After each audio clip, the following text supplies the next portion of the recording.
القصه ديال هذا الراجل المسن اللي صفاها هذا الراجل وقرضه قطعوا الطروف ولاح بعض الاطراف ديالو في المراحل ديال المسجد وبعض من الاشلاء لاحهم من مور الدار ديالو. القصه الخوت كيفاش طرا وكيفاش وقع هذا السيد هذا، شنو هو الخلاف اللي وقع بيناتهم باش دار فيه هذه الجريمه. هذا الراجل المجرم الخوت كان مكلف بالطواليطات ديال الجامع على الشهاده ديال الناس والشهاده ديال الجيران ديالو اللي كيعرفوه. كان مكلف بالطواليطات ديال داك المسجد، ينقيهم وكيجمع داك السطوله وكيسد الباب ديال الطواليطات، كيمشي بحاله في الوقت ديال الصلاه كيفتح باش الناس يتوضاو ويدخلوا يصليو. من بعد ملي كيتسالى اي وقت ديال الصلاه كيمشي للطواليط عاوتاني كينقيهم، كيجمع السطوله كيسيقها وكيسد الباب وكيمشي بحاله. في هذا النهار السبت الخوت ملي جاو الناس باش يتوضاو لقاو الطواليطات مسدودين واخا الوقت ديال الصلاه. الناس اضطروا يفتحوا ديك الطواليط باي طريقه، اضطروا يفتحوا ديك البيبان باي طريقه. يفتحوا ديك الباب غادي يلقاو النص ديال الجسد ديال داك الرجل اللي مات.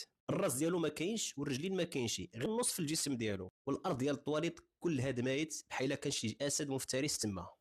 اتصلوا بالشرطه، ومني جات الشرطه لقاو داك الجسد مسدود عليه في الطواليط وبعض من الاشلاء لقاوهم من مور المنزل ديال القاتل.